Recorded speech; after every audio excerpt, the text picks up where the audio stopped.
Welcome everyone to the Coalition for Marriage YouTube channel again. And if you're here for the first time, especially warm welcome to you. And you've chosen a wonderful time to join us today because it is a huge privilege to have a really special guest. I've got to say that because she's also one of my bosses. But many of you will know Andrea Williams. Andrea, would you like to say hello? Hi there, great to be with you today. Thank you, Tony, for bringing me on. It's lovely to have you. Now, of course, our supporters will know that the Coalition for Marriage is for people of all faiths and none. But what ties us together is this notion that marriage is a thing which only one man and one woman can do. Having said all that, of course, Andrea Williams, privileged to have you on the channel today. You, of course, are the CEO of Christian Concern and the Christian Legal Centre. Yes, that's right. You're also a board member with Coalition for Marriage. Can you tell us maybe how long have you been a board member, why you're a board member, why you think that's important? Well, I've been a board member pretty much since the beginning, when we saw that legislation was being put in place that would extend marriage to include 2 men or 2 women. We knew at that point that it would be vital for a number of organisations from across the broad spectrum of life that who cares about this to come together. And it's a joy to stand with Coalition for Marriage. And that's the thing, isn't it? It's really just standing for the real definition of marriage, simply because it means such a lot to society. The evidence is really clear that marriage is the relationship above and beyond all others that has the best outcomes for kids, for adults, and indeed for a prosperous society. A lot that you do obviously comes from a Christian background, but actually a lot that you do is meaningful for everybody in society, because a lot of your stuff deals with freedom of speech, freedom of expression, and somebody's right to believe what they want to believe. Would you like to tell us about some of the things of that nature that you're working on at the moment? One of the points that you made just a moment ago, Tony, this idea that children are best raised with a mother and a father, but a married mum and dad, in fact. All the social science proves that. And Richard Page is a case that's been recently heard in the Court of Appeal. It's taken us some 5 years to get there. But he was disciplined first as a magistrate when he said in the retiring room, in a confidential setting, that he believed that children do best when raised with a mum and dad. He'd been presented with a report that said children do as well as, if not better, in same-sex situations. And he wanted to contest that from within the retiring room and wanted to bring science to bring to bear on that. And I think the Mark Regeneris report was out at that particular time. And he was referring to that.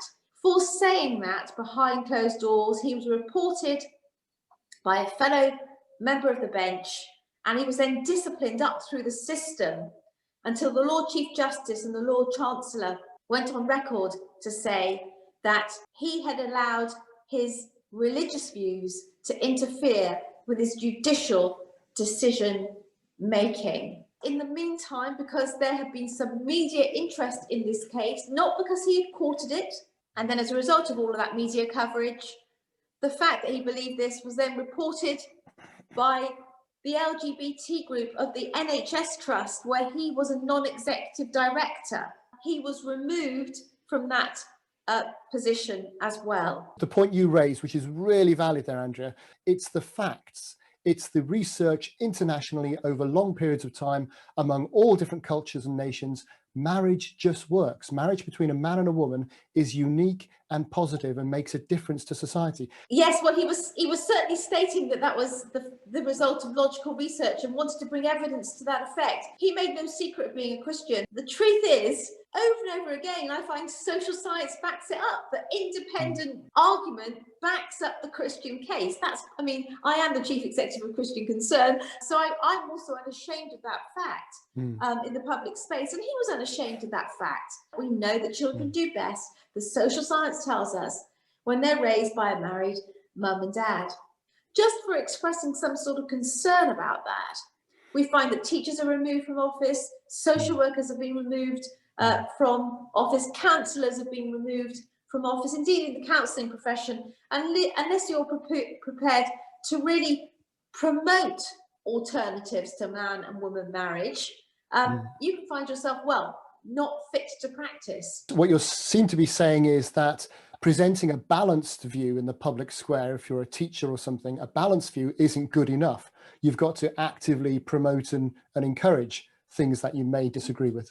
Well, that's exactly where we are getting to, and often the Equality Act is invoked, or the policies, the equality policies that are set within organisations, within schools, again, often misunderstanding the place of freedom of expression or freedom of religion to believe these things. But those that they often misunderstand those things, and they feel that there is a duty on the organisation, on the school, to actively promote lifestyles or choices, or so-called marriage choices, as equivalent to man-woman marriage, as equivalent to real marriage. It's almost as if you're allowed to celebrate the other side, but if you try and celebrate what you believe real marriage is and promote that in anything other than as a minority view, you've got a problem. Well, I mean, we think about young Casey, an extraordinary case where a young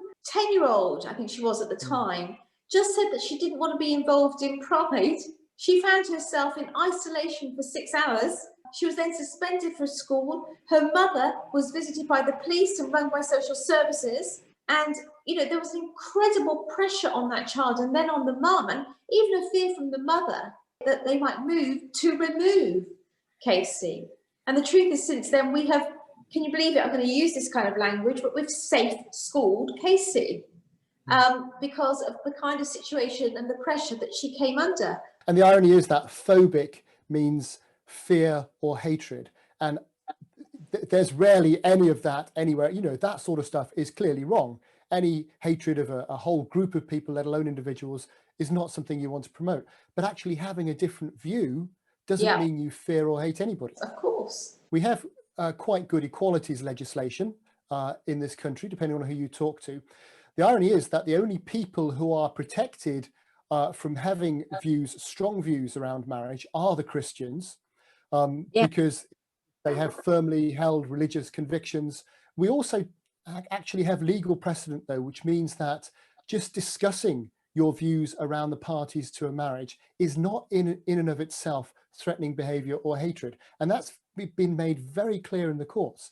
So one of the purposes of today's discussion with you, Andrea, is, I mean, you're doing a wonderful job in taking individuals who have been wrongly penalized for expressing their views and vindicating them. And really, one of the purposes of this is to say to other people, actually, we are allowed to talk about our views of marriage. It's not illegal to do that. It's actually okay to do that. Absolutely. Of course, that is true. And we need to feel emboldened as a group and as a campaign organisation.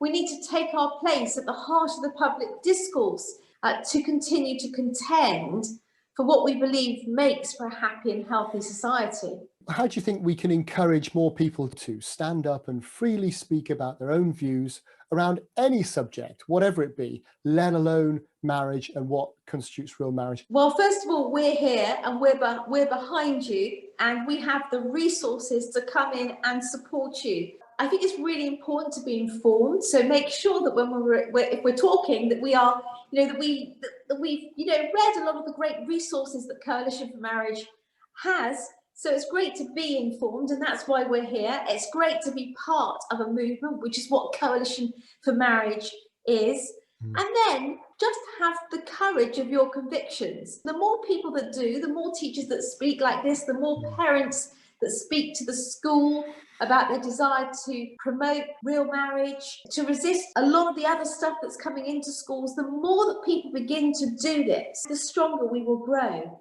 If we can catch things early enough, when people are beginning to intimidate or threat with regard to a job or whatever it might be, very often a strong letter back, a polite but a well-worded letter, can actually diffuse the whole situation. And also the fact that we have tens of thousands of supporters up and down the country. Outside of pandemics, I get to travel the country and speak to thousands and thousands of people who are reflecting exactly what you're saying. Brilliant. And to be able to encourage them and say, yes, you can, here's the law, yes, you can. Here's the evidence. The truth Yes. can defend itself. And it does. That's it. Absolutely. Yeah.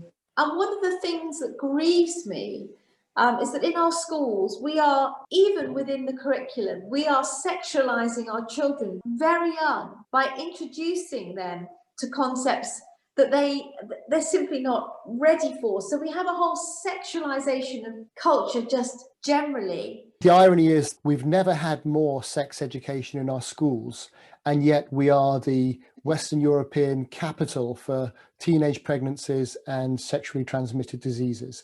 Well, the point about it is that you've just said it. It hasn't worked, has it? More and more radical sex education simply hasn't worked. Teenagers more suicidal than ever before, more mental health issues, more confusion around sexuality, more sexually transmitted disease. The irony is that when we seek to advocate for real marriage, for man-woman marriage, for a lifelong union of the sexual expression to be within that construct, we are told that we're hateful. The evidence again suggests that people who leave sex to marriage have happier, better marriages and enjoy their lives going forward much better than those who don't. It's clear evidence that no one wants to listen to.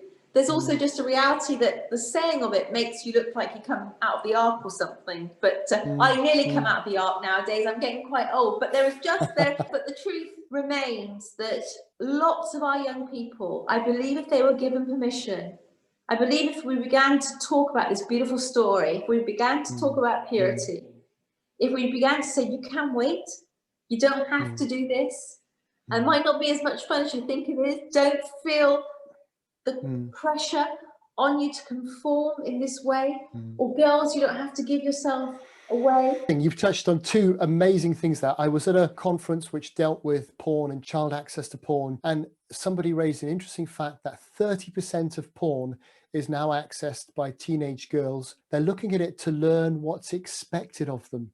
And it just breaks your heart to think of the disappointment ahead, the awful relationships, the situations they put themselves into, and the fact that actually in that kind of an environment, boys don't have to impress anymore. They don't have to better themselves in order to get a girl because sex is freely available. Why should they try? Why should they bother? Marriage in its true sense is this beautiful, safe place where actually commitment makes you feel weirdly free because you're safe, because you're secure. I know that a lot of Christians are very grateful for your work, but for anybody listening who isn't a Christian, they ought to be grateful too, because what you're defending is the rights for free speech, the right to think what you want, the right to believe what you want, the right to live the reasonable, ordinary life that you want to live without the state coming down upon you and telling you what you want to think. Listen, I'm so grateful. I know how busy you are. I can't, if there was an internet version of a red carpet, I would have rolled it out. Oh, bless you. All right, well, have a good afternoon. I'm so grateful to you, Andrea. Thank you so much for your time. Wonderful to see you, Tony. God bless you. So much love.